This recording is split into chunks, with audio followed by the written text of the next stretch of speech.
Olá! Nós vamos avançando na leitura bíblica do Evangelho de Mateus e vamos vendo cada vez mais o propósito de Jesus Cristo se revelando, do próprio Filho de Deus, que se humilhou, se fez homem, o Deus Emanuel, o Deus conosco. Sendo homem, se fez servo, e sendo servo, se entregou à morte de cruz para dar a vida em favor de todo aquele que nele crê e recebe o seu sacrifício. E durante o ministério do Senhor Jesus, ele seguiu avançando, caminhando, curando, libertando pessoas, curando cegos, mudos, surdos, fazendo milagres, ensinando no templo, pregando o reino dos céus. E muitas vezes Jesus curava e dizia: ainda não é chegada a minha hora. Jesus curava e dizia: não conta para ninguém, porque ainda não é chegada a minha hora. E quanto mais Jesus curava, mais as multidões o seguiam, mais as multidões tinham fome e sede de acompanhar o Mestre Jesus, e mais as multidões queriam estar perto dele. E Jesus fez a maior parte do seu ministério na região da Galileia. E a região da Galileia era uma região aqui lá na aula 2, Mateus 2, volta lá que você vai entender bem, a gente mostra alguns mapas. Mas só recapitulando, Galileia, como se aqui fosse o território de Israel, a região da Galileia era lá o norte, e a região principal de Israel era a região da Judéia, onde fica Jerusalém. Mas Jesus fez a maior parte do seu ministério lá na periferia de Israel, lá em lugares esquecidos, de pessoas esquecidas, de pessoas que, de onde jamais se imaginaria que viria o Messias, o Filho de Deus. Mas agora, no capítulo 21 do Evangelho de Mateus, Jesus se desloca lá da região da Galileia e desce em direção à região da Judéia, nas proximidades de Jerusalém. Jesus antes dizia: ainda não é chegada a minha hora, mas agora ele vai para Jerusalém e ele é como se ele dissesse: agora sim chegou a minha hora. E daqui para frente os fariseus continuam perseguindo Jesus cada vez mais. A Bíblia fala que eles já tinham decidido no seu coração que queriam matar Jesus, estavam só procurando uma oportunidade, e agora Jesus, como um cordeiro, vai a Jerusalém para se entregar. Mas antes, diz aqui a palavra em Mateus 21, no versículo 1, quando se aproximava de Jerusalém, chegaram a Betfagé, ao Monte das Oliveiras. Jesus chegou nesse lugar aqui, que já era nas proximidades de Jerusalém, e ele mandou 2 discípulos ir a uma aldeia próxima para pegar um jumento e uma jumentinha. O nosso rei, ele não chegou numa carruagem, porque o nosso rei, ele nos ensinou a ser humildes. Ele tinha humildade, ele era uma pessoa humilde, e ele quis nos deixar esse ensinamento. Ele não chegou numa carruagem com honrarias de rei, mas ele disse aos discípulos: vai buscar a jumentinha. E eles foram, trouxeram a jumentinha. Diz aqui que ele entrou numa jumentinha também para cumprir as profecias. Todas as profecias bíblicas se cumprem. A própria Bíblia garante que céus e terra passarão, mas as minhas palavras não passarão. Então as profecias bíblicas, uma boa parte delas já se cumpriu e outras estão ainda em cumprimento.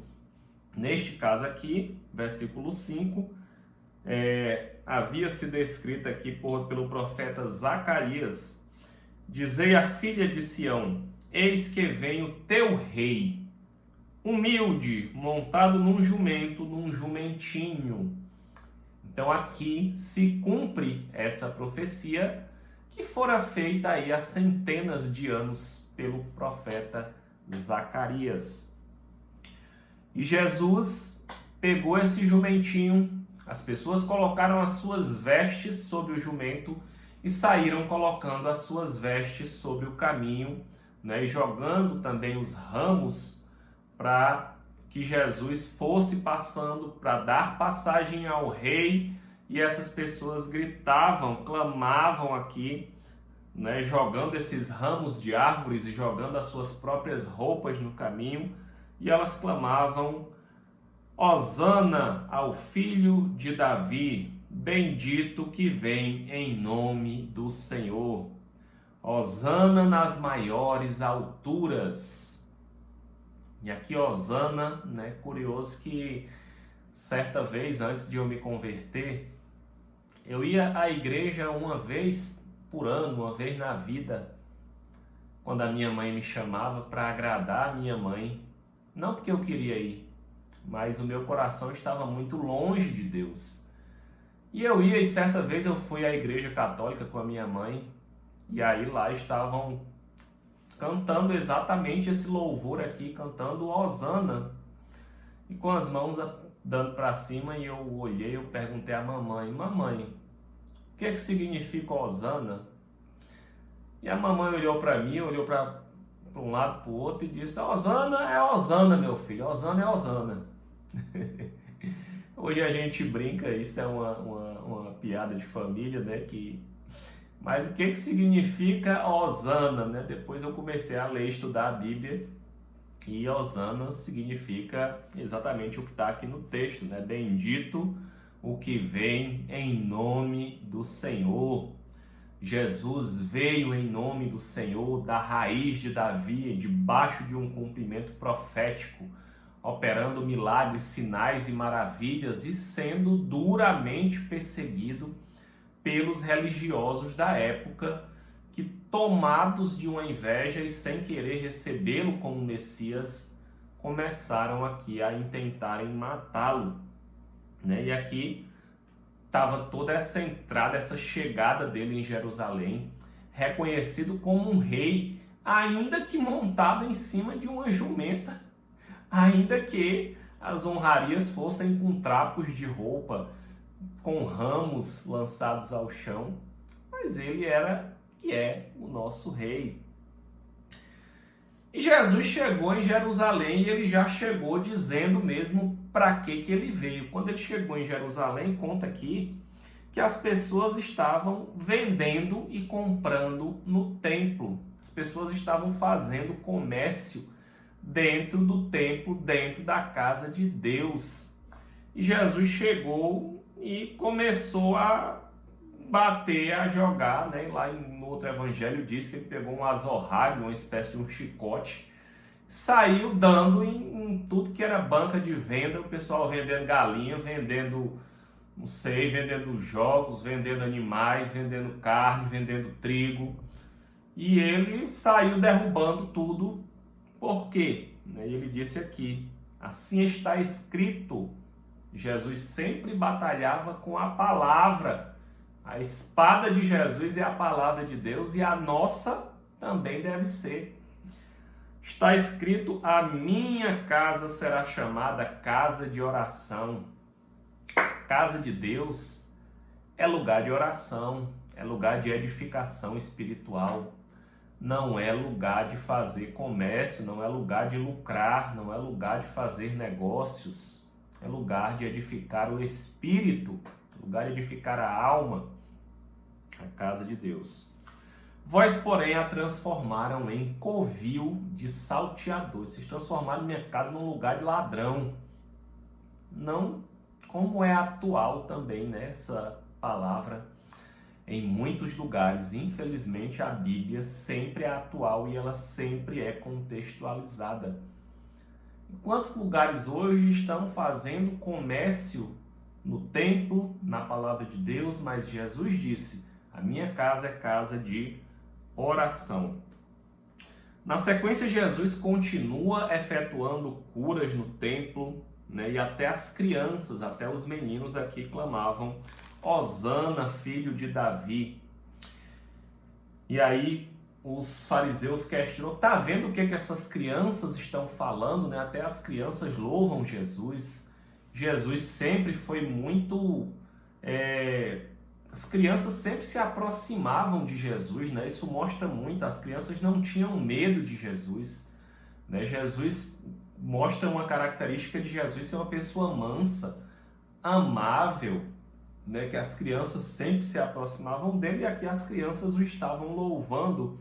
E Jesus novamente cita o cumprimento profético de um salmo, Salmo 8, que diz: da boca de pequeninos e crianças de peito tiraste perfeito louvor. E deixando aqui, ele saiu para a cidade de Betânia. No caminho aqui, diz a palavra que Jesus amaldiçoou uma figueira. Vendo uma figueira à beira do caminho, aproximou-se dela e, achando-se não folhas, disse: nunca mais nasça fruto de ti. Jesus aqui está se referindo aqui, né, à figueira. Será que essa figueira cometeu algum pecado para que Jesus a amaldiçoasse? Não, né? Figueira é uma planta, um vegetal que dá figos. Mas por que Jesus amaldiçoou essa figueira e diz que ela secou na hora? Que Jesus está nos dando um ensinamento, né? No Antigo Testamento, por várias vezes, Deus se referia ao povo de Israel como a figueira, né? Às vezes como a videira, às vezes como a figueira. E aqui ele diz, né, nunca mais nasça fruto de ti. E a figueira secou imediatamente. E os discípulos se espantaram como essa figueira secou depressa. E aqui o que Jesus está dizendo é que as árvores que não dão frutos, elas têm que secar, elas não vão prosperar, né? Elas não vão... E aqui ele estava ensinando aqui a respeito dos fariseus, né? Dos religiosos da época que continuavam a perseguir Jesus, que tinham a aparência de ser pessoas de Deus, mas não tinham frutos. Não tinham fruto do amor, não tinham fruto da bondade, não tinham fruto da benignidade, não tinham fruto do domínio próprio. Lá no livro de Gálatas, a Bíblia relata o fruto do Espírito, as características da pessoa que está em quem habita o Espírito de Deus. E os fariseus não tinham essas características, ainda que parecessem religiosos. Olha também que coisa atual, né? Hoje, muitas vezes, nós olhamos para muitas pessoas e pensamos: essas pessoas, olha, é um homem de Deus, é uma mulher de Deus. E aí, de repente, surge alguma situação, algum escândalo aparece, alguma prática de pecado vem à luz e a gente vê que era só aparência. Ou a gente mesmo percebe, né? Tem discernimento, dentro do discernimento espiritual que Deus nos deu. Então, toda árvore que não dá fruto, Jesus também tinha falado em Mateus capítulo 3, João Batista também já tinha falado: toda árvore que não der fruto será cortada e lançada ao fogo. E aqui Jesus disse aqui, né, a figueira que ela não desse fruto, amaldiçoou aqui em relação ao povo de Israel, né, fazendo aí uma analogia, uma comparação, né, das histórias que Jesus contava. E ele disse: em verdade vos digo, né, ele ensinou aqui os discípulos a ter fé, pregou fé aos discípulos, que eles não duvidassem que eles poderiam fazer até coisas maiores, e que tudo que eles pedissem em oração, crendo, recebereis. Tudo que vós pedis em oração e crendo, recebereis. Então aqui Jesus novamente nos estimula a orar, a ter tempo de oração, a colocar as nossas causas diante dele. Ah, Deus não sabe já de tudo que eu sei, de tudo que eu estou pensando, Deus conhece o meu pensamento? Conhece, mas Ele quer que nós iremos, quer que nós estejamos diante dele em oração. E muitas vezes na Bíblia nós somos estimulados e encorajados a orar, porque Deus quer se relacionar conosco. Deus quer ouvir a nossa voz, Deus quer falar conosco, Deus quer que nós perguntemos a Ele, Deus quer que nós peçamos a sua direção para andar nos seus caminhos. Novamente aqui os fariseus, Jesus vai ao templo, versículo 23, os fariseus vêm questionar novamente a autoridade de Jesus, e Jesus aqui faz uma outra pergunta sobre João Batista, e acaba se saindo aqui das perguntas dos fariseus, e ele conta na sequência 2 parábolas, e essas 2 parábolas Jesus denuncia novamente aqui os pecados dos fariseus. Olha só o que ele diz aqui na primeira parábola. Nessas 2 parábolas aqui ele vem falar exatamente disso que ele já vem falando. Ele agora chegou em Jerusalém, ele continua denunciando os falsos religiosos, as pessoas que têm a aparência de Deus, mas não são, e ele vai denunciando cada vez mais forte, cada vez vai aumentando o tom, até que eles tomam a decisão de matá-lo. Versículo 28, que vos parece? Um homem tinha 2 filhos, chegando ao primeiro disse, filho, vai hoje trabalhar na vinha? Um homem tinha 2 filhos, falou, filho, vai trabalhar na nossa vinha? Ele respondeu, sim, senhor. Porém, não foi. Ele foi ao segundo filho, disse, filho, vai trabalhar? O filho disse, não quero.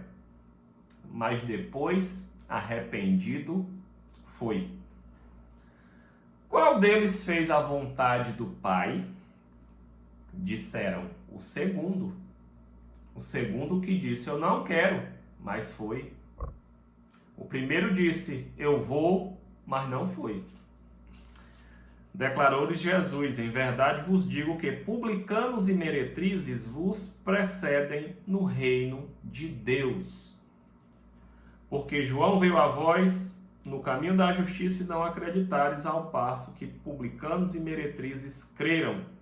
Vós mesmo vendo isso, não vos arrependestes.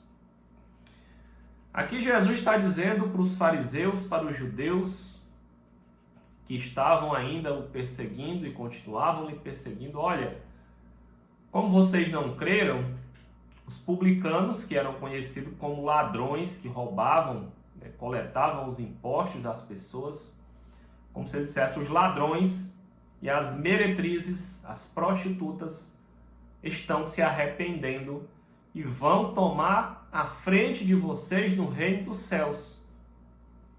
Porque essas pessoas pecadoras que se arrependem, elas são esse filho da parábola. A gente passa uma boa parte da nossa vida dizendo, não quero. Jesus diz, filho, vem me servir? Não quero. Não quero. Não vou. Eu, Emanuel, não quero. Eu vou ficar aqui tomando minha cachaça. Eu vou ficar aqui fazendo o que eu quero. Eu vou ficar aqui com a minha mente poluída, fazendo um monte de besteira, pensando um monte de besteira, até eu acabar com a minha família. Não quero. Mas, um belo dia, se arrependeu e foi. E tomou a frente do outro que disse, quero, mas não foi. A palavra que mais Jesus falou aos fariseus foi hipócritas. Vocês dizem que são de Deus, mas não são. Vocês dizem que vão, mas não vão. Vocês dizem que estão com o coração em Deus, mas o coração de vocês está longe de mim. E Jesus finaliza aqui com a dar aqui uma chibatada final com outra parábola.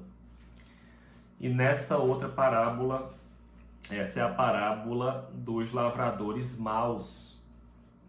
Essa parábola conta aqui que um homem tinha uma terra, e essa terra aqui ele diz que ele plantou uma vinha, novamente aqui ele se refere à vinha, e esse homem pegou essa vinha que ele plantou e ele arrendou, ele alugou essa terra dele para outras pessoas, para os lavradores, aqui fala. Essa terra ficou alugada, ficou arrendada, e esses lavradores ficaram trabalhando na terra deste homem que foi para outro lugar. Ao tempo da colheita, ele mandou alguns servos irem buscar uma parte dos frutos, porque a terra era dele. Mas aqui diz a palavra que os lavradores agarraram, espancaram e mataram o servo. O dono da terra, o dono da vinha, mandou novamente outros servos para receber uma parte da colheita, o seu pagamento pelo aluguel da terra. E novamente espancaram. Por fim, o dono da vinha disse: eu vou mandar o meu filho, porque o meu filho eles vão respeitar. E mandou o filho. E diz aqui que quando eles viram o filho, os lavradores que tinham arrendado a terra disseram: este é o herdeiro, vamos, matemo-lo e apoderemo-nos da herança. E agarrando, lançaram e o mataram. Versículo 40. Quando, pois, vier o senhor da vinha, o senhor da vinha tinha mandado servos, mataram, bateram e espancaram. Mandou mais servos, mataram, bateram e espancaram. Mandou o filho, mataram o filho dele. Os trabalhadores a quem ele tinha arrendado a terra. Quando esse cara vier, o que ele vai fazer? Responderam-lhe: fará perecer horrivelmente a esses malvados e arrendará a vinha a outros lavradores que lhe deem os frutos no devido tempo. Os fariseus aqui responderam à pergunta e nem sabiam que Jesus estava falando era deles mesmos. Nessa parábola, o senhor dessa vinha é o próprio Deus. E Deus deu aos homens, aos judeus, para que cuidassem dessa vinha, que é a terra. É o planeta Terra, é a terra que nós vivemos. E Deus mandou os seus profetas, e os seus profetas foram mortos. Se você ver a história dos profetas do Antigo Testamento, muitos foram mortos. Muitos foram mal recebidos. Por quê? Porque pregavam uma mensagem dura de arrependimento para quem não queria se arrepender.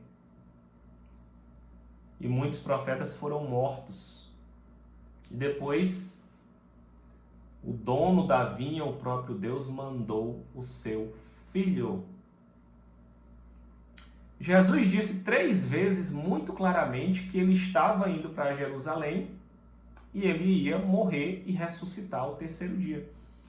Nessa parábola, Jesus está dizendo aqui implicitamente, eles mataram o filho. E Jesus está dizendo, eu vou morrer, vocês vão me matar. E quando vier o dono da vinha, o que ele vai fazer? E eles deram um veredito contra si mesmos, sem entender a parábola. Fará perecer horrivelmente a esses malvados. Eram os próprios malvados que estavam condenando a si mesmo com a sua própria boca. Olha como é forte essa parábola. Jesus disse aqui: nunca leste nas Escrituras que a pedra que os construtores rejeitaram, essa veio a ser a principal pedra, e isto procede do Senhor. O reino de Deus vos será tirado e será entregue a um povo que produza os respectivos frutos. Toda árvore plantada no reino de Deus tem que dar frutos. A palavra é muito clara em relação a isso. Se nós não frutificamos em fé, em amor, em bondade, em paciência, em domínio próprio, se nós não damos os frutos do Espírito Santo, infelizmente, nós não temos as evidências de estar no caminho de Deus e andando nos caminhos de Deus. E aqui Jesus dá um veredito duro sobre a pedra angular que eles rejeitaram, que é o próprio Jesus. Todo o que cair sobre esta pedra ficará em pedaços, e aquele sobre quem ela cair ficará reduzido ao pó. Versículo 45, aí caiu a ficha. Os principais saduceus e fariseus, ouvindo estas parábolas, entenderam que era a respeito deles que Jesus falava. E, conquanto buscassem prendê-lo, temeram as multidões, porque estas o consideravam como profeta. Aqui, quando eles perceberam que era sobre eles que Jesus falava, eles já quiseram prender Jesus. Só que Jesus tinha entrado em Jerusalém com uma multidão, jogando roupas, jogando ramos, gritando: Hosana, bendito é o que vem em nome do Senhor. Então eles queriam prender Jesus, queriam matar Jesus, mas não podiam, porque o povo estava aclamando Jesus. Eles pensavam: se pegar Jesus agora e levar preso, as pessoas vêm para cima de nós. Eles não vão deixar a gente pegar Jesus. E eles já tinham desejado no coração, mas ainda não puderam fazê-lo. E daqui para frente vai ser assim. E eles vão esperar um momento em que poderão pegar Jesus, não diante das multidões que não deixariam, mas em um momento privado, em um momento reservado, como se diria ali nos dias de hoje, na covardia. E Jesus sabia de tudo isso. Jesus é Deus. Jesus não morreu, não foi morto, não foi assassinado. Jesus se entregou como sacrifício por mim e por você, para pagar pelo meu e pelo seu pecado. Quando essa verdade entra dentro de nós, nosso coração se torna extremamente grato a Deus, a obra que Ele fez pela vida da gente. Quando os nossos pecados são perdoados, toda sorte de perseguição espiritual que vem sobre a minha vida perde força.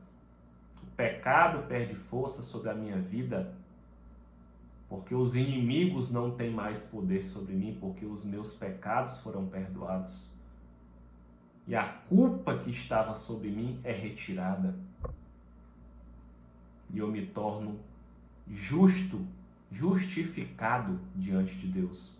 Não porque eu sou justo, mas porque eu sou lavado com esse sangue do Cordeiro que foi derramado, do Senhor Jesus. Que você possa crer e receber essa verdade no seu coração. Creia no Senhor Jesus, confesse com seus lábios, creia na sua obra de salvação, se arrependa dos seus pecados, receba o Espírito Santo e alcance a salvação na glória de Deus. Um abraço, que Deus te abençoe e até amanhã, se Deus quiser.